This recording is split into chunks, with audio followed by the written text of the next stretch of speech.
Surat SOG ટીમે operation શુદ્ધિ અંતર્ગત સચિન જીઆઈડીસીમાંથી હજારો કિલો ડુપ્લિકેટ ઘીના જથ્થા સાથે આરોપીઓની ધરપકડ કરી હતી। સુરત પોલીસ કમિશનર અનુપસિંહ ગોહલત દ્વારા સુરતમાં ડુપ્લિકેટ ઘીનું વેચાણ કરનારાઓ સામે કડક કાર્યવાહી કરવા આપેલી સૂચનાને લઈ એસઓજીના નાયબ પોલીસ કમિશનર રાજદીપસિંહ નકુમની ટીમ પીઆઈએએસ સોનારાના માર્ગદર્શન હેઠળ તપાસમાં હતી। ત્યારે પીએસઆઈ એમડી હળિયાની ટીમના હેડ કોન્સ્ટેબલ જગદીશભાઈ, પોલીસ કોન્સ્ટેબલ દેવેન્દ્ર દાન મળેલી બાતમીના આધારે સચિન જીઆઈડીસી વિસ્તારમાં આવેલા લક્ષ્મી પાર્ક સામે પ્લોટ નંબર I-33 માંથી તથા તલંગપુરમાં ગીતાનગર વિભાગ સી ના પ્લોટમાં નંબર 79 માંથી નકલી શંકાસ્પદ ઘી સાથે ભરત ગોગન પોલરા અને અમીન બાબુ વાઢવાણીયાને ઝડપી પાડી પોલીસે તેનો પાસેથી 14,19,000 થી વધુની કિંમતનો ભેળસેળ યુક્ત 2029 કિલોગ્રામ ઘીનો જથ્થો તથા મશીનરી મળી 36,36,000નો મુદ્દામાલ કબજે કરી કાયદેસરની કાર્યવાહી હાથ ધરી હતી। એસઓજી એક નકલી ઘીની ફેક્ટરી સચિન જીઆઈડીસી વિસ્તારમાંથી ઝડપેલ છે। 2029 કિલોગ્રામ ઘી, 15 લાખનો મુદ્દામાલ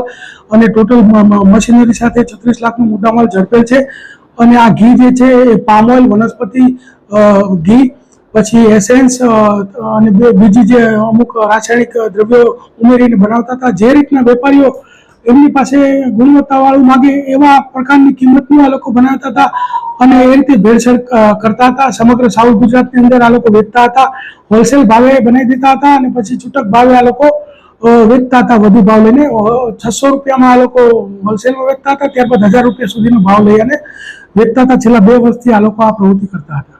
અત્યાર સુધી સર કેટલા લોકોનો માલ વેચ્યો છે?